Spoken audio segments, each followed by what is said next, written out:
Hej, mit navn det er Nikolaj Wessel-Witte, og jeg vil gerne tage dig med indenfor i Thailand på budget. Et online foredrag, som er en del af mit kursus om at rejse i Thailand. Og i dag vil jeg gerne prøve at stille skarpt på budgettet, på økonomien ved din rejse.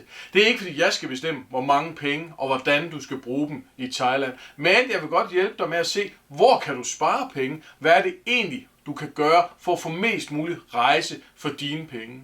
Jeg har valgt at lave Thailand på budget for moderne par og singler, som man måske kan se over mig, for unge backpackere og for familier.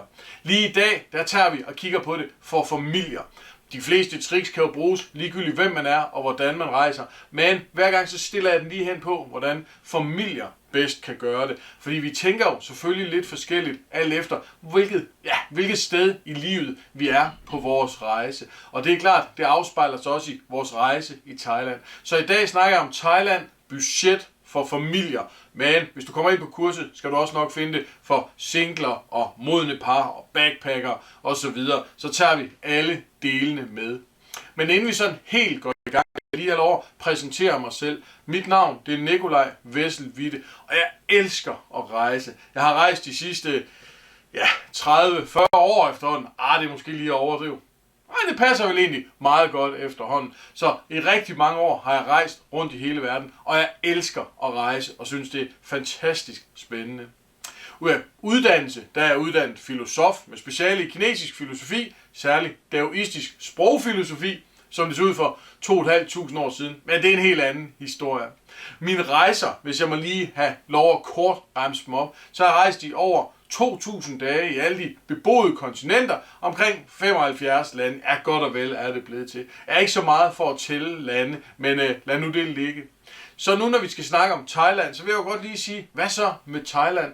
Jamen, mine rejser i Thailand, jeg var der for første gang for over 25 år siden, og i alt har jeg brugt over 12 måneder i Thailand. Så jeg vil sige, efterhånden, der kender jeg alle de små, fantastiske, gemte perler og de her skjulte skatte, som man finder rundt omkring, men jeg har også været alle de store, klassiske og mest velkendte steder.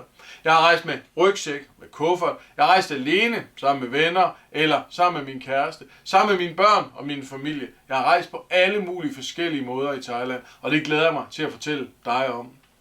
Jeg synes det her at formidle rejser og hjælpe folk med at rejse, både med online kurser, foredrag online, men så sandelig også som chefredaktør på rejsemagasin, rejseekspert, rejseleder osv. Og i det hele taget det at være ude og holde foredrag for folk, synes jeg er rigtig fantastiske. Jeg elsker at videregive lidt af min glæde og fascination ved rejser. Og lige nu, det jeg stiller virkelig skarpt på, det er online kurser om rejser. For jeg synes, det giver nogle fantastiske muligheder, både for dig og selvfølgelig for mig. Fordi du kan sidde derude og vælge, er det Thailand, jeg vil til, eller er det USA? Og så kan du gå ind og vælge det kursus, det foredrag, der passer lige præcis til dig. Jeg har prøvet sådan at opsummere det hele i en sætning, bare fordi jeg egentlig synes, det var sjovt. Jeg vil hellere satse alt og tabe, end at ligge på mit dødsleje og fortryde, at jeg ikke gjorde forsøget. Du kan finde en masse mere om, hvem jeg er herinde i et par forskellige film, hvis du har lyst til det. Men nu skal vi til Thailand. Vi skal til Thailand på budget og nogle af alle de forskellige udgifter, der er hertil. Og jeg prøver at dele det lidt op, fordi så synes jeg, det er lidt nemmere at se, hvad er det egentlig, det drejer sig om. Og hver gang har jeg fundet et lille ikon, som passer til det, så vi kan have kapitlet, der passer til det. Det er simpelthen sat op og ordnet, som man altid bør gøre med et godt budget. Der er fly hertil, der er forsikringer, der er transport, der er ture, der er ude at spise, der er hæve penge, der er alkohol, der er overnatning, der er sværdigheder, der er shopping, der er lokal transport, der er mobil, vand, leje, motorcykel, tøjvask. Og så har jeg lavet det forskellige farver. Og det er sådan lidt alt efter, hvor jeg tænker, her kan du spare meget, og her kan du spare lidt mindre, og her er der ikke så meget at gøre ved det. Og i det hele taget, de røde, der kan man spare rigtig meget. De orange, er det sådan lidt mindre måske, og de grønne, der er ikke så meget, men der er også lidt at spare.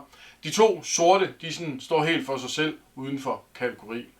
Men vi skal som sagt snakke om Thailand på budget for familie. Og det glæder jeg mig rigtig meget til, fordi der er virkelig mange aspekter af at rejse, hvor man godt lige kan twiste og tweak det, uden egentlig at miste noget af rejsen. Og så er der andre gange, hvor man kan sige, hvis du vil skære helt ind til ben, så kan du få 2 rejser i stedet for 1 på luksus. Eller du kan få 5 rejser i stedet for 1 på luksus. Men om du er mest til at rejse på luksus, på komfort eller helt på lavbudget, det er jo selvfølgelig dit eget valg. Hver gang så vil jeg prøve at fortælle nogle af de forskellige muligheder, der er, og stille skarpt på dem, indtil vi skifter til næste kapitel. Og det første, vi skal starte med, det er Thailand på budget, fly. Hvordan kommer vi fra Danmark til Bangkok? Og det er jo sådan helt simpelt. Jeg har ikke taget med, at man kunne vælge at blaffe over, eller tage toget, eller et eller andet spændende. Jeg har valgt, at vi tager flyet hertil, og det er det, vi kigger på. Så hvordan kommer man egentlig hertil? Jamen, der er flere forskellige måder. Den grønne, som jeg har heroppe, det er jo direkte med gode selskaber. For eksempel Thai Airways, det vil være klart det mest oplagte. Så er flytiden 10 timer, det er ikke lang tid. Det er der lige til at holde til. Men man kan altså godt nå op på 10.000 kroner retur, hvis man vil afsted på de lidt mere populære dage. Jeg kan også finde dem billigere, som jeg nok skal vise. De dyreste, det er sådan over jul og nytår. Der er det virkelig dyrt. Så har vi den gule heroppe, som er med stop, som er sådan en billig blanding, hvor man godt vil have det. Alligevel, det skal være ordentligt, og man vil have bagage med, osv. Men det skal også være ikke den allerlængste forbindelse. Og flytider på, jeg vil sige 15 til 20 timer ender det for det meste på. Og så er det priser fra 3.000 kroner for en retur. Og så specielt hvis det er i lavsæson, så kan man virkelig få det billigt. Så har jeg taget de røde med her. Det er sådan lidt snyd. Der er ikke noget som helst snyd i det, men lige nu kan man faktisk ikke finde det. Men det billigste, jeg har set, det er under 1.000 kroner for en one-way billet. Det er virkelig billigt. Men den her, den var så også endda direkte, men uden bagage og så videre. Men der har jeg altså ikke lige fundet lige her på det seneste. Men der er rigtig mange forskellige måder. Hvis vi kigger på oversigt over, hvornår flypriser koster hvad, altså hvornår du skal rejse, så kan vi jo se her på skemaet, man kan se, at de ligger typisk derfra, ja, op fra 5.500 og så ned til lige godt 3.000, som sådan en gennemsnitspris, man kan få. Og hvis man ser lidt efter, så kan man se, at de fleste måneder, det er de blå, de ligger bare sådan der midt imellem. Det billigste, det er at rejse i maj måned. Og det er fordi, der er altså meget vådt i Thailand. Jeg vil faktisk gå så vidt som at sige, at april, maj måned er meget våde måneder. Men april har så et par festivaler, der er værd at tage over for. Så det er nok derfor, prisen ligger, som den gør. Maj måned er den billigste at komme der til, mens december er den dyreste. December er skønt og fantastisk vejr i Thailand, og så er det samme tid jul og nytår. Så det er det helt klart dyreste tidspunkt at rejse på. Hvis man skal ind og kigge på det, nu gik jeg lige ind og søgte på Momondo, vi kan godt snakke om, hvilke søgemaskiner der kan bruges, men hvad for nogen siger de er de mest populære til at flyve fra København til Bangkok? De foreslog Thai Airways, KLM, Finnair og Norwegian. Jeg skal lige sige, lige her efter coronaen er det ikke dem alle, der flyver endnu til Bangkok. Kommer nok forhåbentlig igen. Når jeg selv sidder og undersøger det, og altså ikke går ind og vælger, hvad søgemaskinerne siger til mig, så vil jeg sige lige nu, Air France og KLM, de har nogle udmærkede priser, hvor de har mange forskellige tidspunkter, afgange, og helt ned til omkring 3.500 kroner for returbilletter. Så kommer der så nogle gange lidt bagage oveni osv. Austrian Airlines er måske det bedste tilbud lige nu, hvis vi vil afsted her til sommerferien, på 4.000 til 5.000 kroner, alt efter bagage og dato, fordi det gør altså en stor forskel. For direkte fly med Thai Airways, så er prisen også lidt høj, men du får også lov at rejse direkte så lige omkring 5.500 kroner. Og hvordan får man så de billige flybilletter? Nogle gange så er der folk, der kontakter mig og siger, jeg vil gerne skaffe en billig flybillet, men sådan fungerer det desværre ikke rigtigt. Det er ikke bare sådan, man kan sige, kan du lige skaffe en billig flybillet. Det kræver rent faktisk lidt arbejde. Og hvis vi nu skulle tage sådan hele processen, jeg har valgt at sige, at vi skal flyve fra Danmark til Thailand. Hvordan gør vi? Jamen, vi starter med at søge på de store fly-søgemaskiner som Momondo, Skyscanner, Kiwi, Travel Market osv. De har lidt forskellige fordele. Nogle af dem forelsker man så bare i selve metoden eller udseendet, hvordan de nu gør. Der er nogle forskelle, hvis man virkelig går nørdet ned i det, ellers så gør de lidt det samme. De går ud og finder billige fly til Thailand fra Danmark, hvis det er det, man har plottet ind.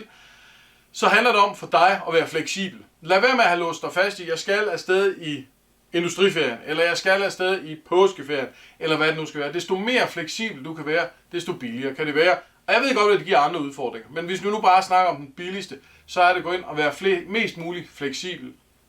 Tirsdag er ofte den billigste dag at rejse, fredag og søndag er de dyreste. Store internationale undersøgelser har også tydet på, at det er billigst at købe flybilletter tirsdag. Men nu er vi nede i de små nørdede detaljer, dem kan vi snakke om senere, hvis du har lyst til det. Og så kig i kalenderen og datooversigten og gå ind og prøv rigtig mange forskellige datoer og se, det tyder lidt på, hvis jeg nu skyder lige en uge den her vej eller en uge den vej, så kunne man godt gøre det. Flere af dem har mulighed for enten at se en hel måned eller plus minus 3 dage, så man kan sådan skyde sig rundt og se, her var nogle muligheder. Så har de også, de fleste af dem, en prisagent, hvor man kan gå ind og tilmelde sig, sige til, hvornår der er billige fly, send mig lige en mail om det. Og så vær ude i god tid, og husk at tænke på det. Typisk er det omkring 4 måneder før, at billetterne er billigst. Men det kan selvfølgelig være lidt svært lige at vide, hvornår man skal slå til. Så derfor at have sådan en viden om, hvad er billigt på den her distance, det er altså rigtig smart at gøre det. Og så sidde og kigge der fra 8 måneder til 4 måneder inden, måske begynde et helt år før, og begynde at undersøge markedet. Og så når du har fundet de flybilletter, du tænker, de er rigtig billige, så gå lige ind på flyselskabernes egne hjemmesider og køb dem derinde. Det kan godt være, at de er en lille smule dyrere, men det er sikrere. Særligt i disse tider, hvor der stadigvæk aflyses fly efter corona. Men altid er det sikrere. Det er nemmere at få ændret sit navn, hvis man er stadig forkert, sit køn, hvis man har krydset forkert af, eller ændret noget på vejen, eller hvad det nu ellers skal være, så er det bare nemmere at handle direkte med flyselskaberne, i stedet for at gå via de her små bitte rejsebureauer, som altså får lidt blandede anmeldelser på de forskellige sider. Nå, det var at komme der til med fly. Altså, vær fleksibel, brug tid på det, undersøg det. Når det så kommer til forsikring. Nu er vi på vej til Thailand, vi skal bare huske en rejseforsikring. Jeg har det sådan, man skal altid have en rejseforsikring. Jeg bryder mig ikke om at rejse uden, det kan ende med at blive rigtig, rigtig dyrt. Men hvad gør man med rejseforsikringer? Der er så meget og forskelligt at undersøge. Og her har jeg prøvet at plotte ind 3 ugers rejse for far, mor og 2 børn. Hvad koster det? Og jeg har taget Gauda, jeg har taget europæiske. Så kan man se det i bunden, så har jeg faktisk også taget års rejseforsikringer fra If og Tryg. Det kunne være nogle forskellige andre. Og så har jeg valgt Mastercard, som også er blevet mere og mere populært blandt mange at bruge det. Og hvis vi ser på de forskellige priser, så kan vi se her, en års rejseforsikring fra Gauda for eksempel koster 2.078. Den fra europæisk, den koster så 1.472. Og hvad er det så, der går forskelligt fra den ene til den anden? Går man ned til de almindelige forsikringsselskaber, altså dem, der ikke har specialiseret sig i rejser, så har de også tit nogle gode tilbud på årsrejseforsikringer. Om man så skal vælge det ene og det andet, det er nogle gange et spørgsmål lidt om, hvad man ønsker. Jeg personligt kan rigtig godt lide at have nogen, der er dedikeret, eller i hvert fald dygtige til rejseforsikringer. Forskellen er blevet lidt mindre, efter de alle sammen er begyndt at bruge den samme SOS-tjeneste, men stadigvæk undersøg det lige i bund, hvad er det, du egentlig får for pengene. De her årsrejseforsikringer skal man også huske på, hvor lang tid virker det. Er det 30 dage eller 60 dage? Det gør jo en forskel, hvis du er ude på lidt længere rejser. Rejser du altid under 30 dage, så kan det tit være et rigtig, rigtig godt valg. Når du så begynder at undersøge, hvilken forsikring der passer til dig, så prøv lige at undersøge følgende ting. Bare lige for at tjekke op på dem, så ved du, hvad du skal vælge, eller i hvert fald, hvad du har købt. Er der en dansk alarmcentral, som er åben 24/7, så du altså kan ringe til dem og rent faktisk få hjælp? Hvad med sygdom og hjemtransport? Hvad med afbestilling? Hvad skal der til, for at din afbestilling rent faktisk virker? Hvad med bagage, personlige ejendele? Dækker din egen indboforsikring måske det? Eller skal du have det her? Er du overhovedet interesseret i at have det? Hvad med udvidet ulykke? Hvordan dækker din egen ulykkesforsikring? Nogle gange er der ikke der er aldrig nogen grund til at have overlap i forsikringer, men det er godt at tjekke, hvilken en du egentlig har. Men det er også godt at vide, hvad du egentlig vil være forsikret imod. Hvad med aktiv ferie, skiferie osv.? Og så er der tit selvrisikoen, som man også lige skal huske, den er der begyndt at eksistere. Nogle gange små, bare 1000 kroner, nogle gange lidt større. Og så selvfølgelig stadigvæk tjekke op på, hvordan de dækker i tilfælde af corona. Nogle af de apps, der er rigtig smart at bruge i forbindelse med sikkerhed, det er forsikringsselskabernes egne apps. De har næsten alle sammen en app. Tit er det bare policenummer og telefonnummer, men det er jo meget godt at have et eller andet sted, hvis man nu har glemt det og ikke lige kan finde det. Så er der også nogen, der har mulighed for at kontakte egen læge. Der er sådan lidt forskellige apps, men EYR, egen læge via mobil, er en, som jeg i hvert fald har haft succes med. Men undersøg det lige, om din også har det. Rejseklar fra Udenrigsministeriet, hvor der blandt andet er danskerlisten, kan være rigtig fint lige at registrere sig herinde. Ligner det er Thailand, som er et relativt turistet, nemt land at rejse i, er det måske mindre vigtigt, men alligevel, det bliver tit anbefalet lige at huske at gøre det alligevel, og det tager ikke lang tid. Hvad med egen læs, apps og så videre med kontaktoplysninger og hvad der ellers er. Og her er der lige lidt inden fra Udenrigsministeriet, så man kan se, hvordan man bruger den. Det var forsikringer, hvor jeg synes, det kan være lidt farligt at rådgive om, hvordan man skal spare penge, men det var værd at undersøge, om der er penge at spare. Så skal vi til transport rundt i Thailand. Mellem de forskellige destinationer i Thailand. Skal vi med busser? Skal vi med tog? Eller hvordan kommer vi rundt? Og hvordan sparer vi penge her? Jeg har valgt at tage et par helt konkrete eksempler, fordi det er nemmere at snakke ud fra dem. Her har vi taget Bangkok til Chiang Mai, eller omvendt, hvor vi kan tage afsted. Man kan selvfølgelig køre bilen, som Google Maps viser her, men jeg tænker lidt, at vi skal kigge på, hvordan man ellers kan gøre. Bangkok er hovedstaden, det er der, vi er fløjet til. Chiang Mai kaldes tit den nordlige hovedstad. Det er jo lidt forkert. Det er ikke nogen hovedstad, men det er en smuk, charmerende og spændende by. Masser af kultur, templer, universitetsby, fantastisk mad. Så selvfølgelig skal vi til Chiang Mai. Men hvordan kommer vi dertil? Jamen det er muligt at flyve hertil fra Bangkok til Chiang Mai. Det tager kun en time og 20 minutter. Det koster fra 400 kroner. Igen kommer det lidt an på bagage og hvor fleksibel man er. Men alligevel, det er der omkring. Så er der mulighed for at tage tog med aircon, anden klasse, fra Bangkok til Chiang Mai. 14,5 time tager det cirka, koster 200-250 kroner per person. Og I ser, at jeg har sat en lille familie derop, fordi det synes jeg er det rigtige valg for familier. Men for familier på en kort rejse, der vil flyet måske være den bedste valg. Så er der bussen nederst. Det er også et udmærket valg for mange. Nu har jeg skrevet 11 timer og 52 minutter. Det var gennemsnittet for busserne heroppe. De siger tit selv, at de tager 8 timer eller noget i den retning. Men jeg vil sige, sæt helt klart lidt mere tid af til det. Man kører om aftenen og kommer frem om morgenen. Til gengæld kan man gøre det for 100 kroner. Så det er helt klart den billige måde. Hvad så med videre fra Chiang Mai op til Pai? Pai er sådan en lille hyggelig landsby med masser af hippier og vegansk mad. Og, der er god energi, smuk natur og et rigtig fint sted. Men turen derop er altså lidt kompliceret. Man kan se her, der står den tager 3 timer. Det passer meget godt, at 3-4 timer skal man regne med. Der er en masse sving på vej heroppe af, og det skal man helt klart lige have tænkt ind, så man ikke bliver alt for køresyg. Men hvordan kommer vi hertil?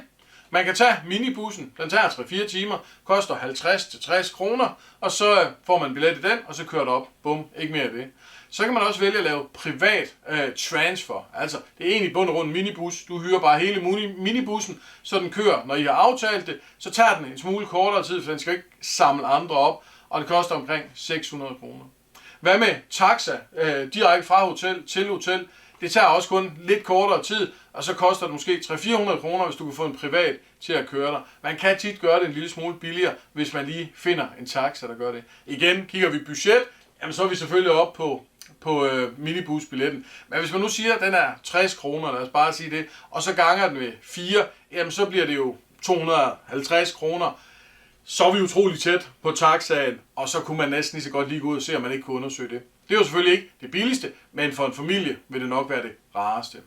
Nå, vi skal også sydpå. Vi siger, at vi er tilbage i Bangkok, og vil gerne ned til Koh Samui.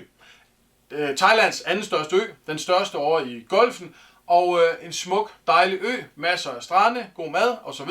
Men hvordan kommer vi derned? Igen foreslår Google Maps selvfølgelig, at vi selv kører, men jeg antager, at du ikke gider til at leje en bil, så hvordan gør vi så? Vi kan flyve dertil, og fly fra Bangkok til Koh Samui, direkte ud på øen, tager lidt over en time, koster 300-800. Og det kræver altså, at man lige finder de gode priser, så er det faktisk deromkring. Så kommer der lidt an på bagage og så videre. Til familier, der har jeg valgt flyet, fordi det er lidt den nemmeste måde. Men det er også muligt at tage tog og færge. Altså man hopper ombord på toget i Bangkok, kører ned til Surat Thani, skifter der til en bus eller minibus, der kører hen til færgen, og så ombord på færgen. Det tager omkring 11-12 timer, koster 200-400 kroner, så det er jo lige lidt at spare alligevel. Så er der den billige løsning, det er igen bussen og så færge fra Surat Thani, som kun koster omkring 200 kroner. Der er andre muligheder, men dem vil jeg snakke om i foredraget om transport i Thailand. Der skal vi nok tage det hele i detaljerne, men det var sådan lige overordnet, hvad der var af muligheder. Hvis jeg lige må have lov bare lige kort at snakke om tog i Thailand, fordi som sagt, jeg tager et helt foredrag kun om transport, fordi det er virkelig, det fylder meget, der er meget at spare i det, men det er også utrolig vigtigt. Jeg vil bare lige gøre en lille reklame for tog i Thailand, for at være med de her nattog. Jeg synes, det er en storslået oplevelse, særligt for familier. Det er også bare godt på alle måder. Man skal huske, man sparer også en overnatning, så på den måde er det rigtig billigt at være med. Om man så vælger nattoget, hvor man sover, for overnatning gratis med, eller dagtoget som her, så er toget altid en hyggelig og stor oplevelse at være med. Toget er faktisk indrettet med toilet, badebassin, og man kan få serveret mad ombord. Luksus? Det er det måske ikke, men det er fint nok, og for de fleste vil det være alt det, det behøver at være. Hvis man tager 3. klasse, det skal man kun gøre på kortere strækninger, hvis du spørger mig, men man kan også tage på de lange strækninger. Så bunker man lidt hovedet nogle gange i de der metalbøjler ovenpå, men man kommer derhen, og det er en oplevelse, man møder mange mennesker ombord og får helt klart noget nyt at spise. Der er rigtig mange forskellige ruter i Thailand med tog. Det er faktisk rimelig udbygget, så man kan se, at jeg har sat den på her i farverne. Hvad er der? 5 forskellige farver er sat op, som kører i de forskellige retninger. Det er den nordgående og den sydgående, der klart er de mest relevante for rejsende. Og så måske den orange derude, den kører ud til Kanchanaburi og River Kwai, som ligger derude. Den gule og den grønne er der måske ikke helt så mange, der bruger, men de kører spændende steder hen, så der er rig mulighed for det. Hvis vi lige kort skal se togbilletter, ser de sådan her ud. De er til at finde ud af. Det er nemt. Men som sagt, jeg går i detaljerne i mit foredrag om ren transport. Der får vi det hele med. Her vil jeg bare lige vise jer lidt de forskellige muligheder. Det er muligt at købe togbilletter inde på stationen. Det kræver lidt tid, og at man rent faktisk er der. Du kan også købe dem gennem et rejsebureau. Det koster et gebyr. Du kan også købe dem online, hvor de så skal hentes hen på et kontor. Thai Railways er stadigvæk lidt besværligt med, at man skal have den fysiske billet. Men altså, man kan købe dem online, det kan lade sig gøre. Og jeg skal nok forklare præcis, hvordan man gør. Så er der busser i Thailand. De kører stort set overalt, og man kan komme alle mulige mærkelige steder hen. De store aircon-busser kører på de store strækninger, og ellers så kommer man ned på de små busser, hvor vinduerne kan åbnes osv. Men der er igen mulighed for at købe dem ud på busstationerne, men man skal lige være der. Jeg synes, det kan være farligt bare, hvis man har lidt travlt at møde op på stationen. For det meste er der en plads, men det er altså ikke altid. Og så kan man stå der og hænge på stationen. Så køb dem lidt før. Man kan også købe dem igennem et rejsebureau, som kan kræve et lille gebyr for det. Eller man kan selvfølgelig købe dem online. Så er der minibusserne, som altid er en oplevelse ligegyldigt, hvor man er henne i verden. Jeg er ikke kæmpe fan af minibusser, men de tager dig effektivt fra turistcenter 1 til turistcenter 2. Til gengæld så bliver man utroligt tit køresyg, når man er ombord dem. De købes på der, hvor de nu rejser fra. Typisk et eller andet rejsebureau. De er privatejet. De har ikke nødvendigvis en busstation, så de kan være lidt svære at finde ud af. Så det er tit igennem et rejsebureau, man ender med at købe dem. De kan også købes online. De fleste af dem, i hvert fald dem, som har haft en rute længe registreret. Så er der både færger, katamaraner, high-speed ferries, longtail boats, hvad der ellers sejler rundt på vandet i Thailand, og der er rigtig mange muligheder. De købes tit i en kombination mellem en bus og tog, altså Bangkok til Koh Samui, eller hvad det nu end skal være, så købes de i sådan en kombination, men man kan selvfølgelig også købe dem bare for sig selv. Det er muligt at opsøge havnen og købe dem til de registrerede bilfærger, men alle de andre ting, der sejler rundt, der er det tit, man skal igennem en eller anden form for bureau for at købe det. Man kan købe det gennem et rejsebureau, det er ekstra gebyr, eller man kan selvfølgelig købe dem igen online, så man kan have det hele planlagt på forhånd. Men det var også bare en masse om transport i Thailand. Jeg laver et foredrag kun om transport, hvor vi kan gå helt nørdet ned i detaljerne, og det kommer selvfølgelig med i kurset, så du kan sidde derinde og se alt om tog, færger og så videre, og hvor køber jeg billetterne. Men i dag handler det om penge, så vi er selvfølgelig nødt til at haste videre, men kom ind i hele kurset, hvis du vil have alting med derinde. Hvad med udflugter? Der er så mange muligheder for udflugter og ture i Thailand. Hvad for nogen er pengene værd? Hvad for nogen er tiden værd? Og hvor finder man dem egentlig henne? Og hvad skal man gøre? Det er meget svært at sige, hvilke nogle ture, der er de perfekte for dig. For er det snorkling, som her? Er det kokkekurser? Er det longtail boats ud til paradis? Alle sammen synes jeg er fantastiske og helt klart værd at tage med på. Men hvordan sparer vi lidt penge? Eller i det hele taget, hvad er budgettet med de forskellige? Jamen, kan man vælge at snorkle i stedet for at dykke, så er der bestemt nogle penge at spare ved det. Men hvis man nu drømmer om at dykke, så er det jo ikke det samme at snorkle. Og Thailand er fyldt med gratis eller billige oplevelser. Der er masser af museer, som man kan komme på, som ikke behøver at koste alverden. Det er muligt at tage en tuk-tuk rundt, og tage en tuk-tuk er altid en oplevelse i sig selv. Koster selvfølgelig også noget, men alligevel, man skulle også derhen, så det er en kæmpe oplevelse. Igen, måske særligt for de unge backpackere og for familier, men vel egentlig også for modne par og singler. Så er der strandene, de er altid gratis og altid en oplevelse, selvfølgelig. Markederne, jeg elsker thai-markeder, og komme ud og købe chilier, eller ananas, eller lidt mad hernede.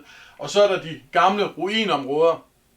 De koster jo tit en indgang, men det er altså ikke specielt dyrt at komme ind og se dem. Så undersøg lige, hvad der er af billige eller gratis oplevelser.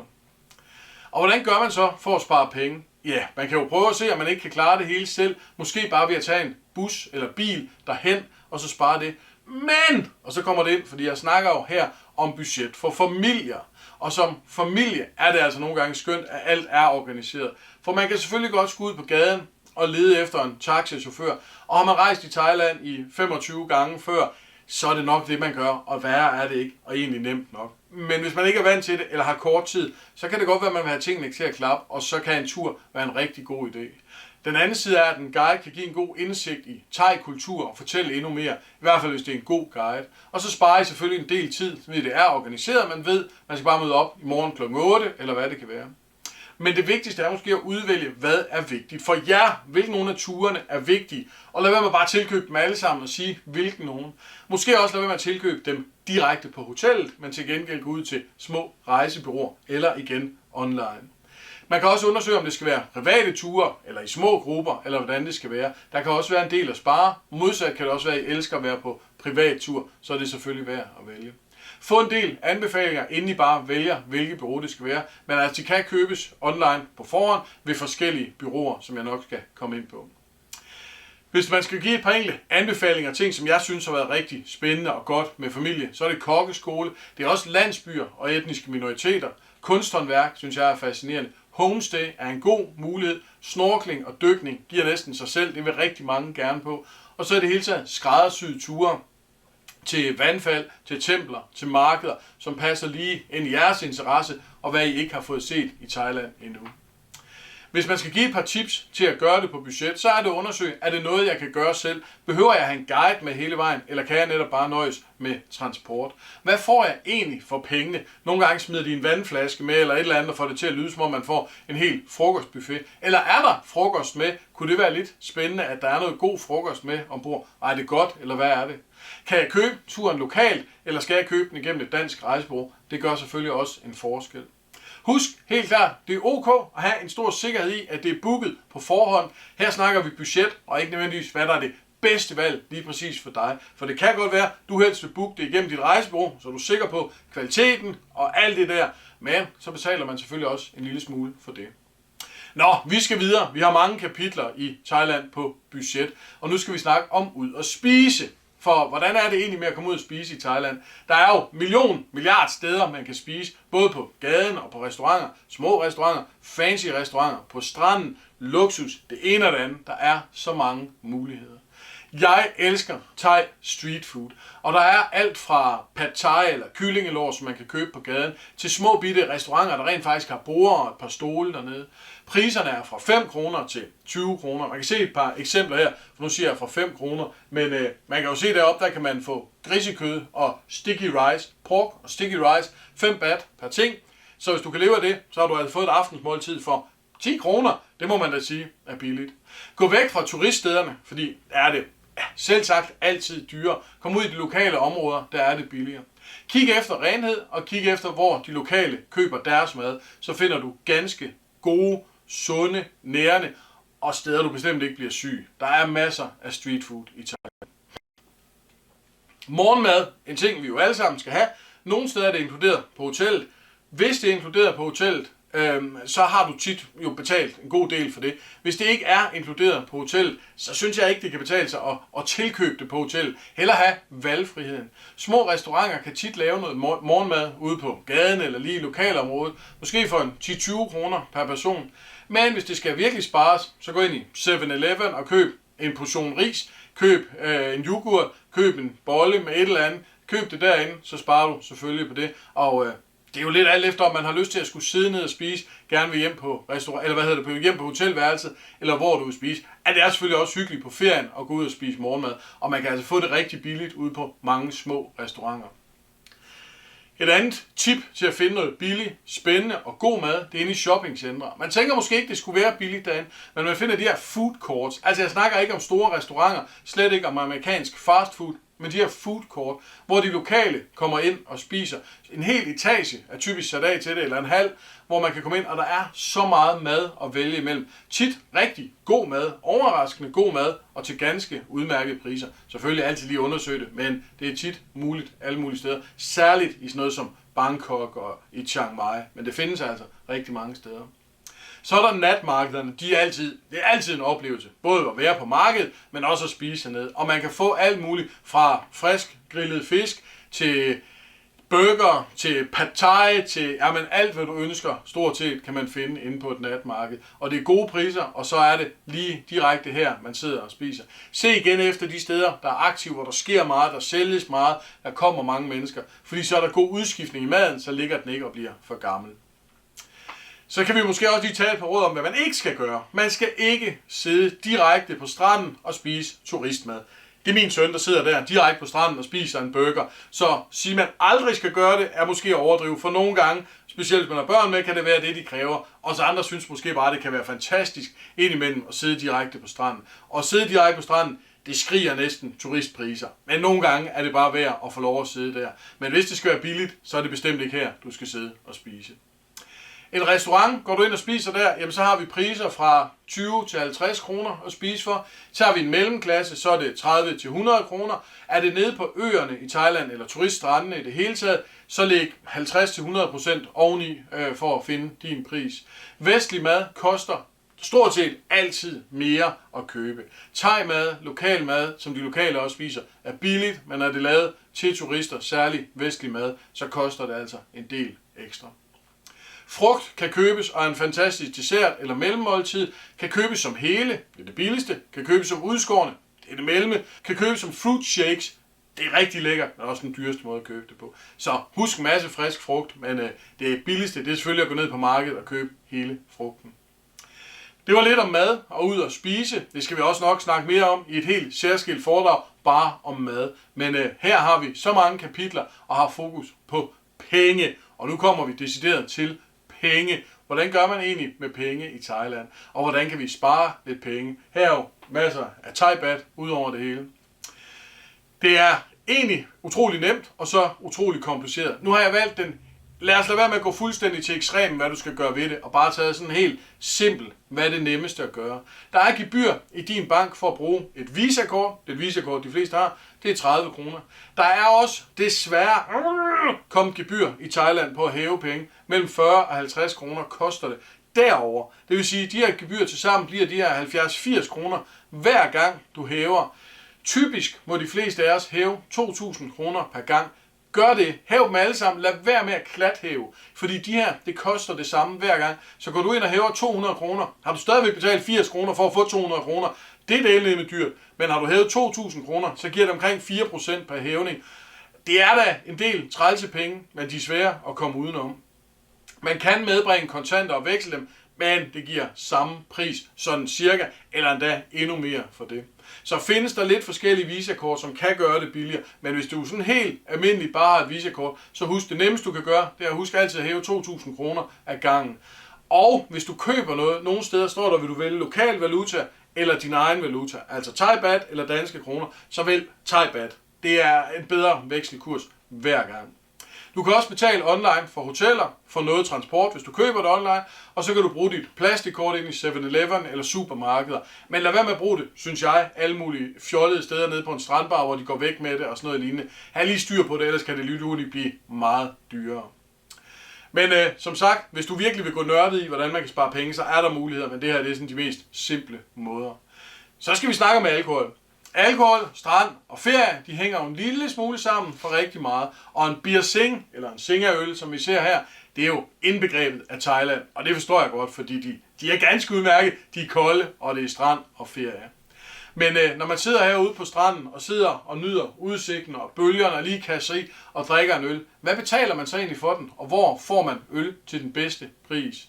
Skal man sætte sig ned på den fancy, måske Koh Samui's mest omtalte og mest fancy café her med sækkestol direkte på stranden? Eller hvor skal man egentlig købe det hen? Skal man gå ned på natmarkedet, hvor man her kan se og prøve at indringe det? En cocktail til 90 baht. Ja, det er jo 18 kroner for en cocktail. Det er jo ikke fordi det er dyrt.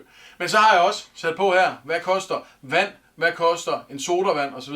Ja, de koster kun 40 baht. Så hvis det rent skær pris, vi snakker om, ja, så kan øl jo aldrig, og heller ikke drinks, betale sig. Så tag en sodavand, eller endnu bedre, en vand.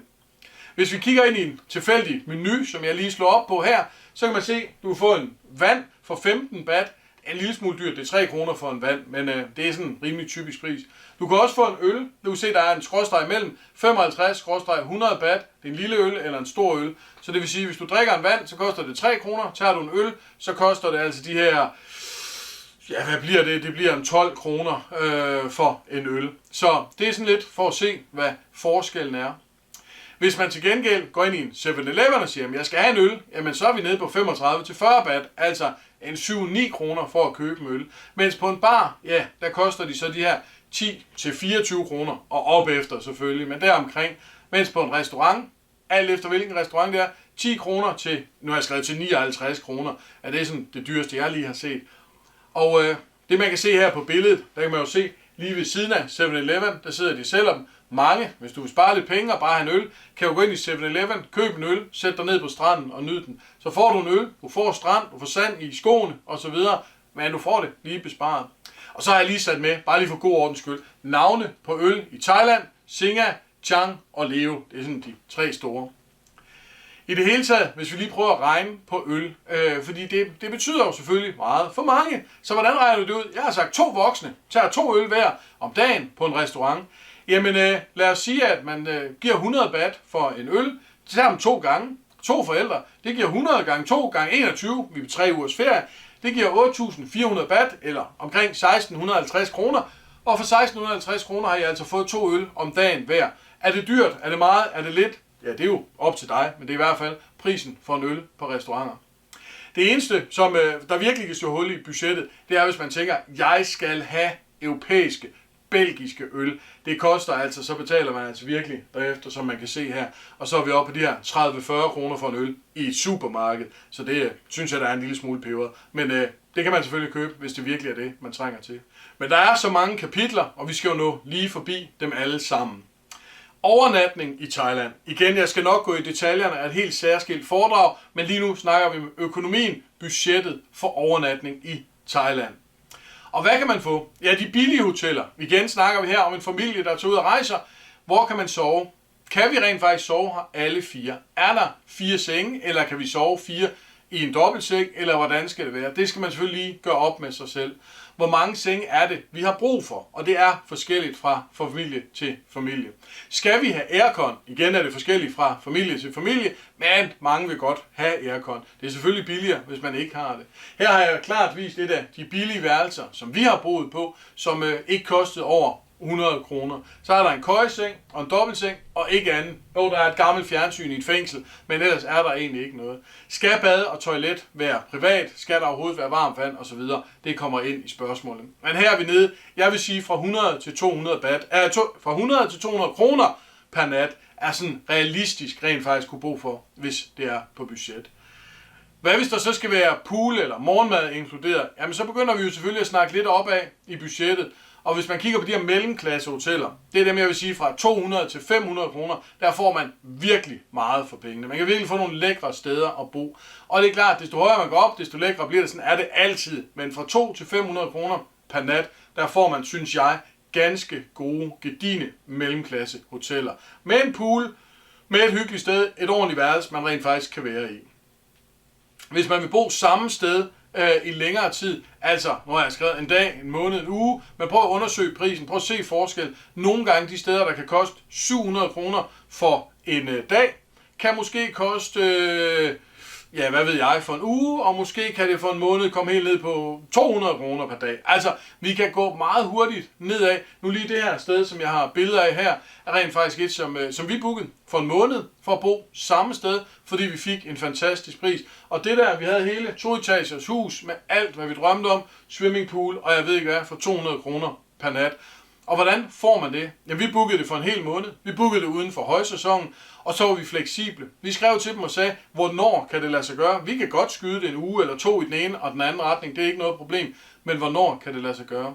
Og så gælder det om at bruge alle mulige forskellige muligheder, adgangen til at undersøge det. Der er bookingportalerne, gå ind og se, hvad de skal have priser. Så er der de sociale medier, begynd at skrive til dem direkte på Facebook og så videre, Instagram og hvad man ellers har. Gå ind og skriv e-mails til dem og begynd at forhandle med dem, og selvfølgelig chat, eller i sidste omgang, tage direkte hen til dem. Det gjorde jeg blandt andet her.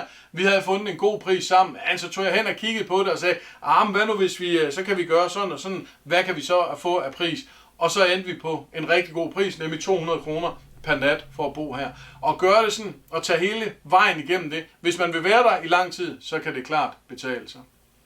Når man sådan skal rejse rundt som almindelig rejse, og ikke blive lang tid samme sted, så er der Agoda, der er Hotels.com, der er Booking, der er Expedia, der er Hostelworld, der er Trivago, der er en masse forskellige apps og hjemmesider.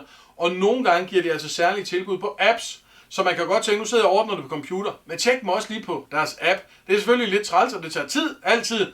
Men hvis du vil have det billigst, så find det hotel, du er glad for, eller et par stykker, og så tjek dem forskellige steder rundt, og så find den bedste pris der. Så kan det bedst betale sig på den måde. I gamle dage kunne man få det billigere ved at dukke op i person og sige, goddag, jeg vil gerne have det billigere end det, jeg kan se, du har det til her online. Kan du hjælpe mig med det?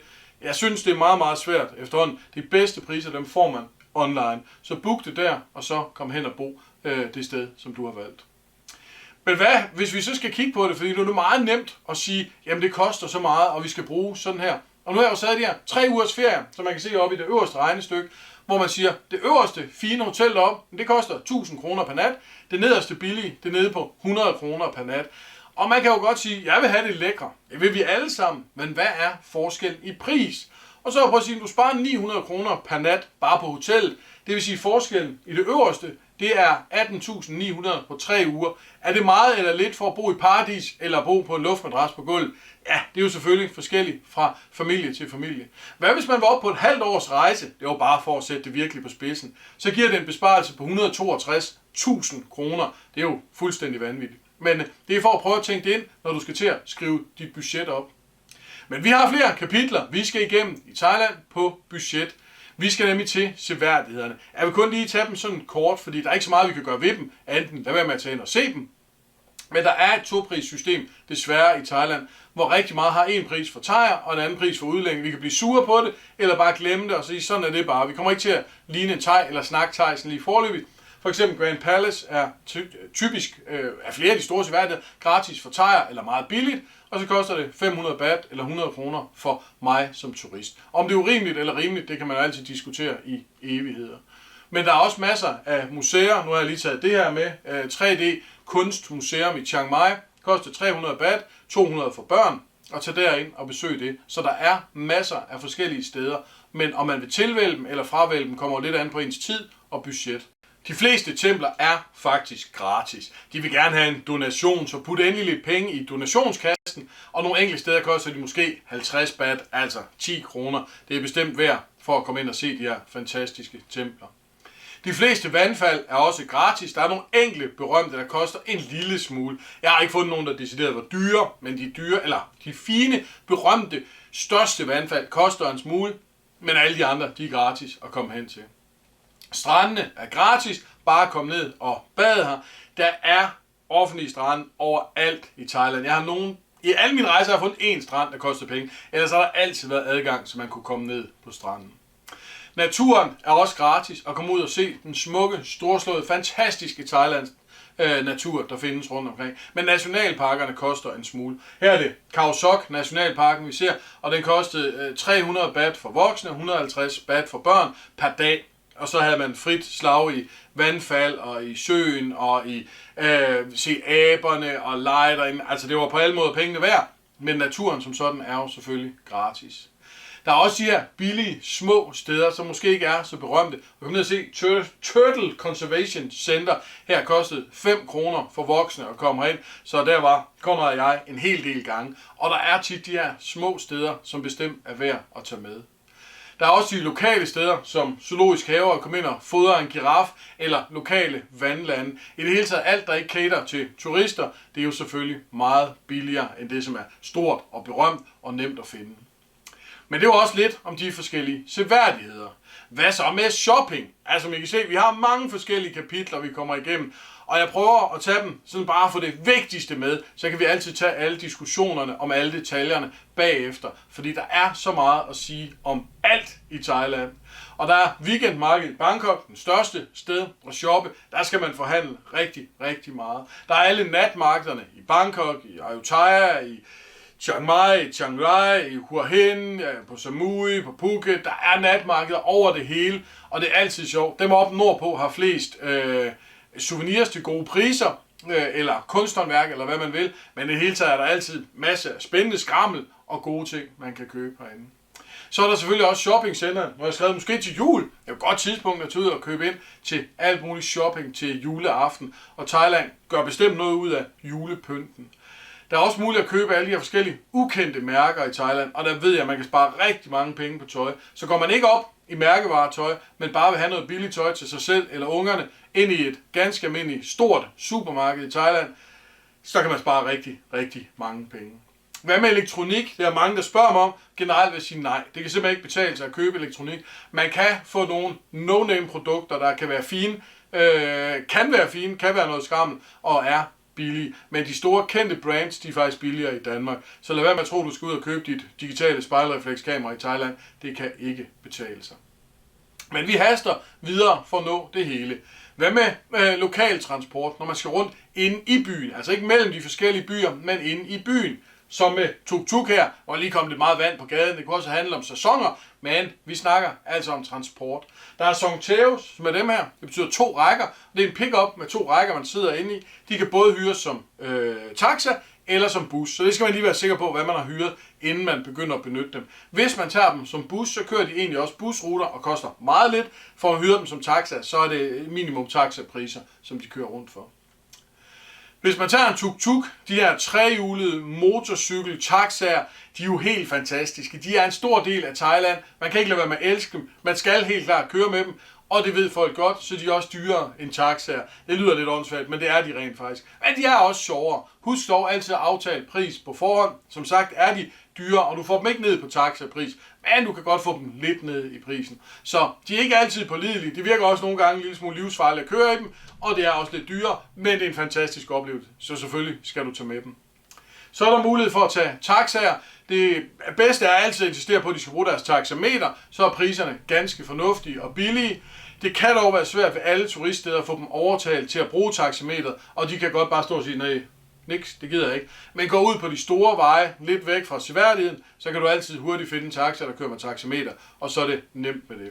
Det er klart billigst at køre med taxameter, og kan være rigtig dyrt at køre uden. Men hvis du kører uden, så husk at få en pris, inden I tager afsted. Så er der Grab og anden e-hailing, som det hedder. Jeg synes, det er et fedt udtryk. Det er en app, hvor du går ind og siger, at jeg skal fra A til B, og så tilkalder du en bil, en taxa, en privat bil, som kommer og henter dig.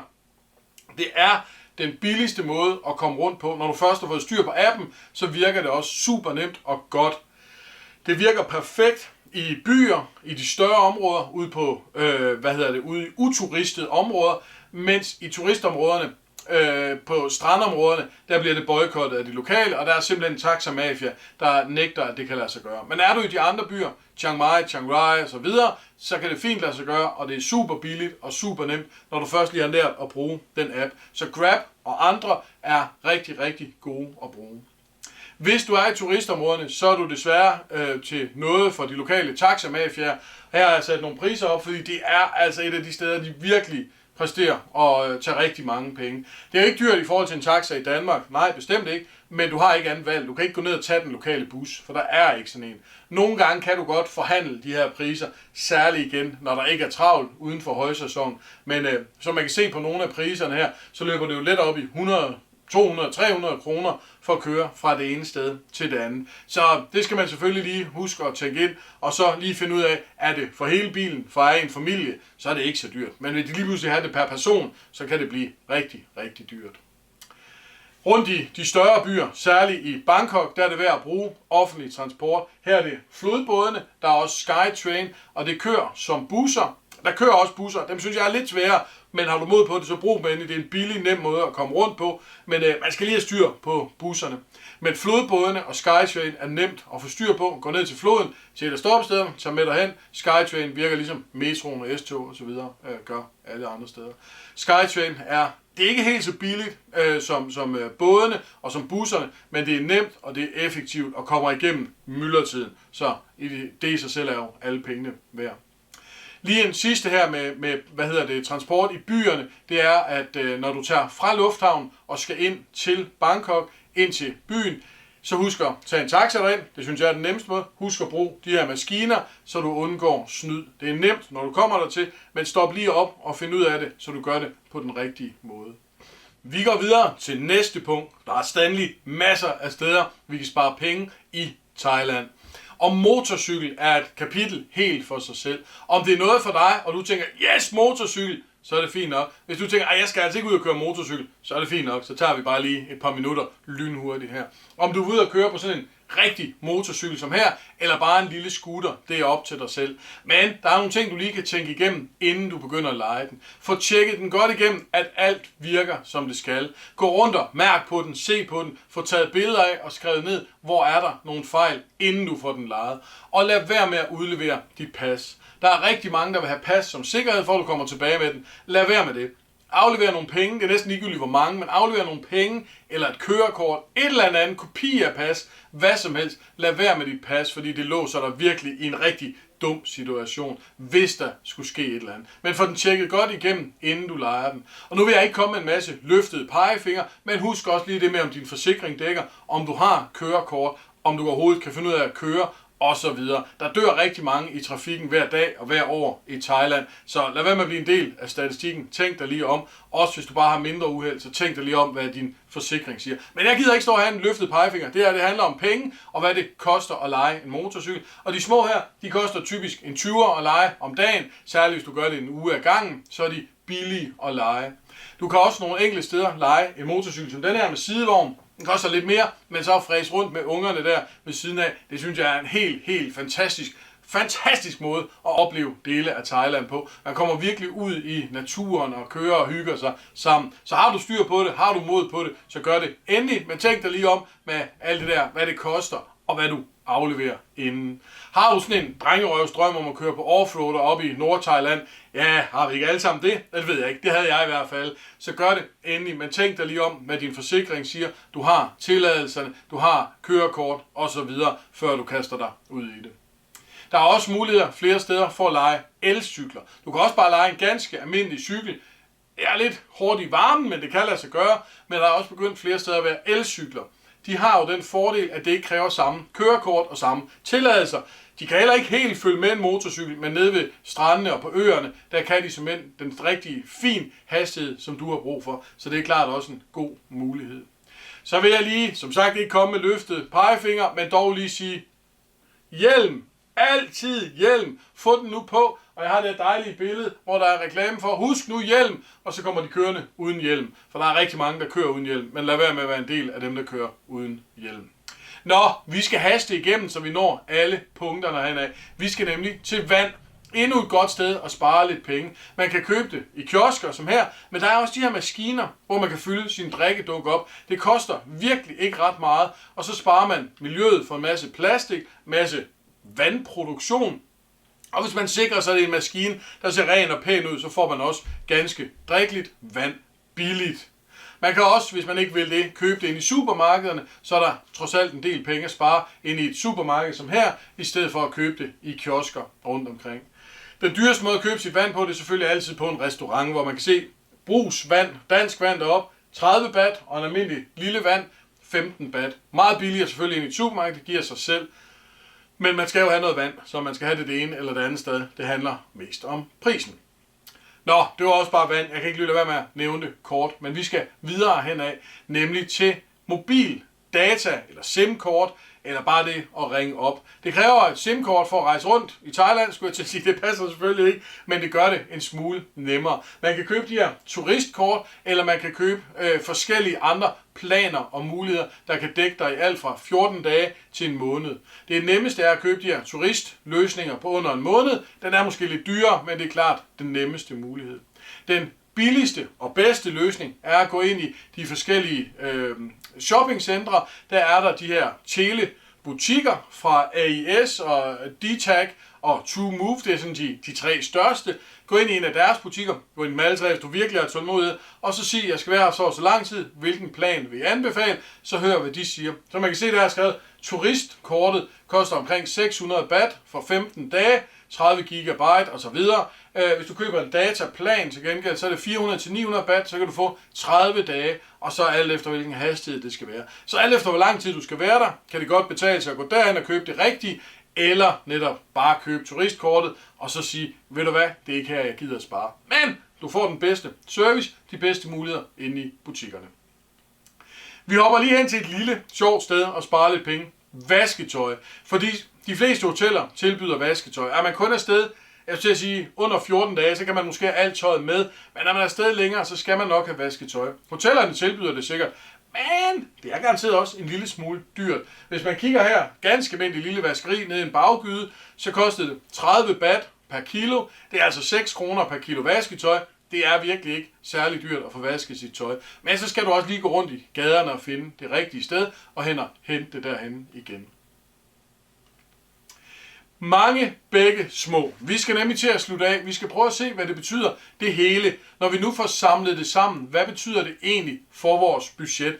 Og så har jeg meget piktuøst taget de her mange bække, der er løbet sammen i et vandfald. Ja, jeg synes selv, det var enormt sjovt. Men lad os prøve at kigge på det.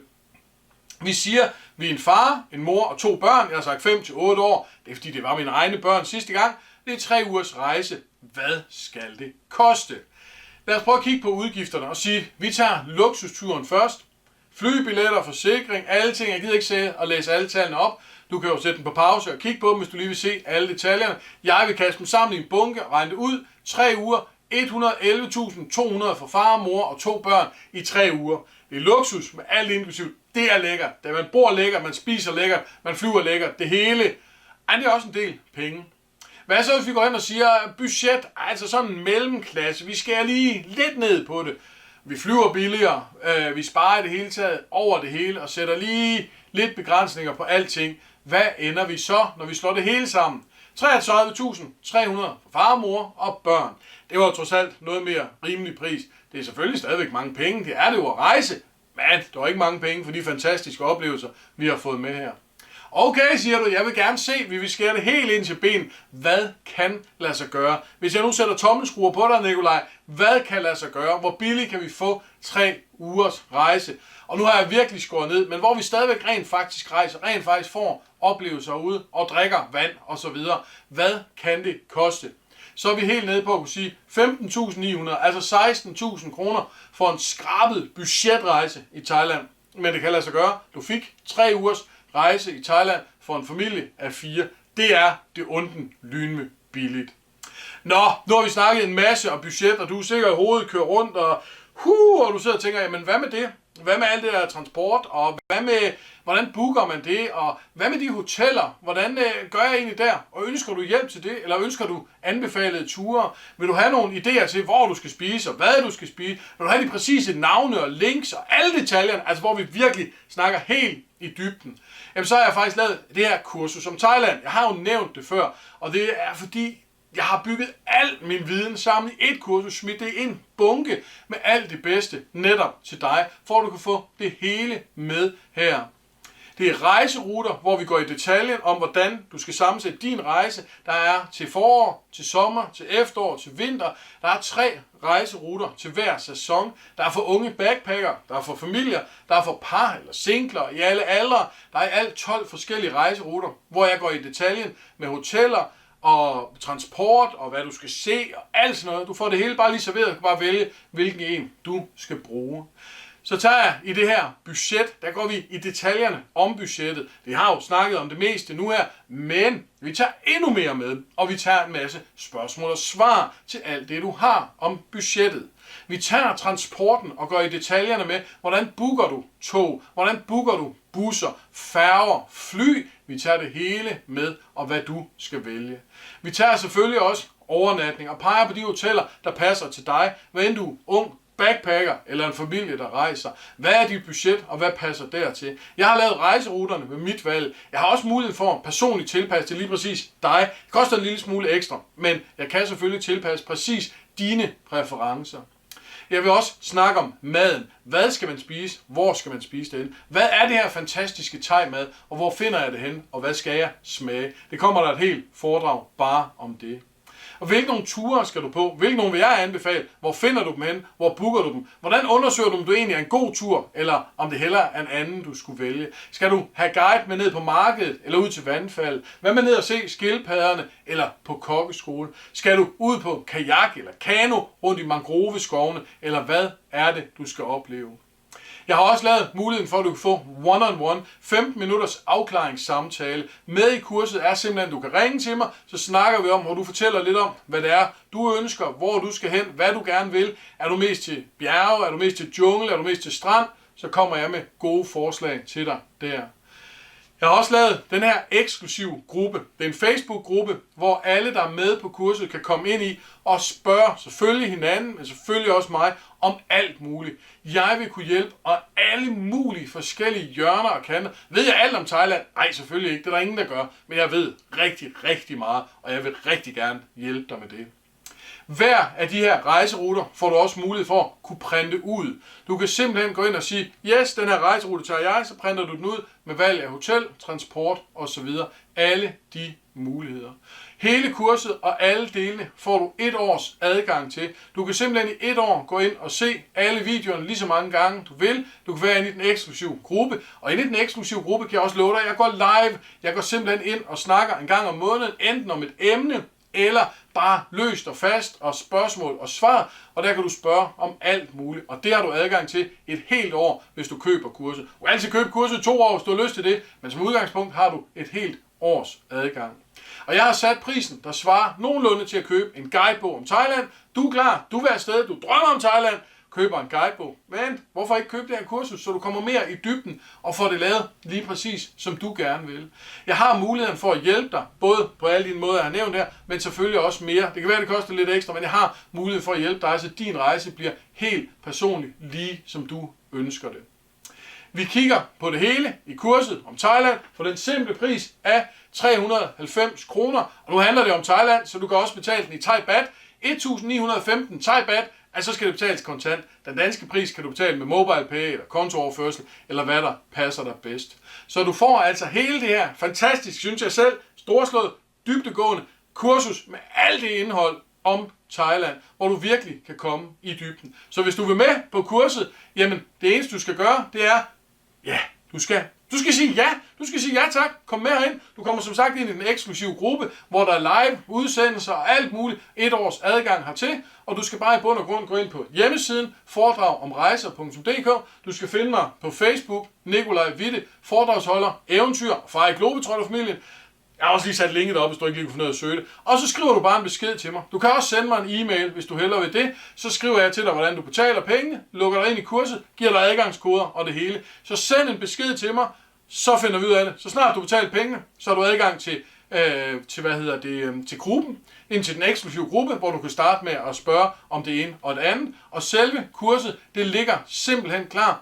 Lige om lidt, lige efter sommerferien, med de nyeste detaljer om det hele, der ligger det klar lige præcis til dig. Så vil du med på kurset, så skriv til mig med det samme, så finder vi ud af de sidste detaljer. Tak fordi du så med nu her. Mit navn er Nikolaj Wessel Witte, og jeg elsker at fortælle om Thailand, og håber du får den mest fantastiske rejse, når du selv kommer afsted.